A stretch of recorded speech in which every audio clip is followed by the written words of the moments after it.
I was expecting to talk this afternoon, but I welcome everybody here. First of all, I'd like to say God bless America.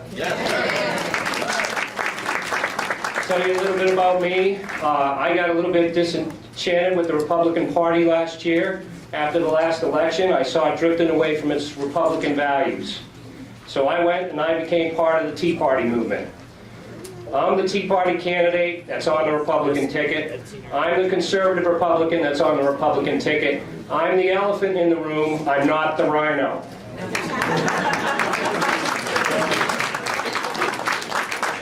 When I was sitting at home last year, yelling at the TV as the media was drooling over our new president, my son looked at me and he said, "Dad, are we going to have a new revolution?"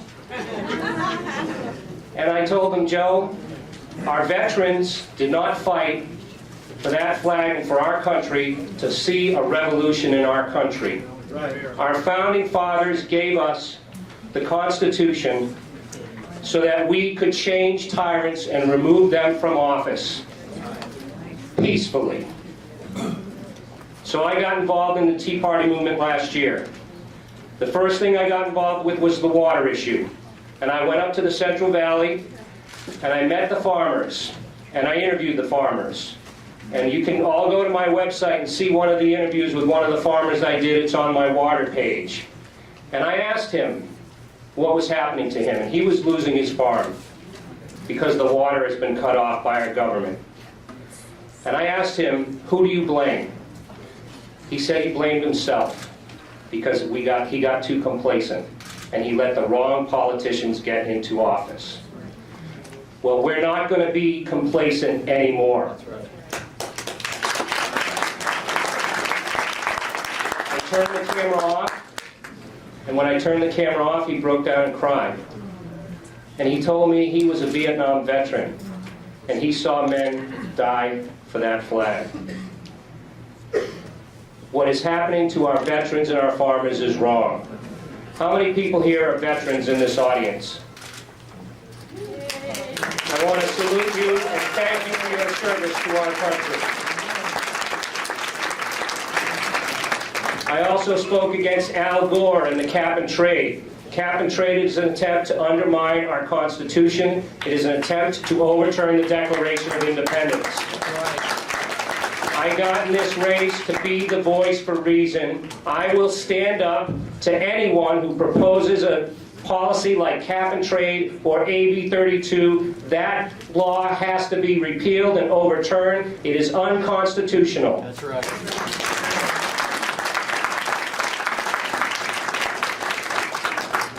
We have to protect our borders, and we cannot allow any groups to be formed like the North American Union. Once again, that is an attempt to undermine our sovereignty. The governor of California has a very influential leadership position in this state, and the reason that I'm running is because I stand for our core values. One of my opponents says that one of her main issues is education.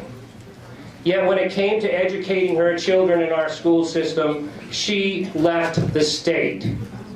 We cannot allow duplicity anymore. We have to stand up for our Second Amendment rights. And we cannot allow politicians to pass laws to ban ammunition to take away our right to bear arms.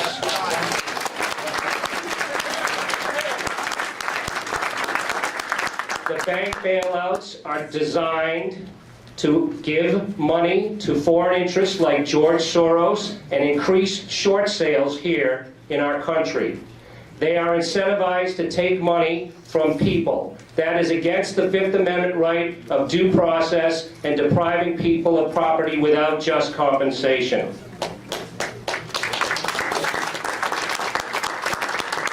Both of my opponents have made contributions to Al Gore and Barbara Boxer. Planned Parenthood. I want to tell you something. Life begins at conception. Amen. Anyone who wants to make the choice needs to make it before the child is conceived, not after.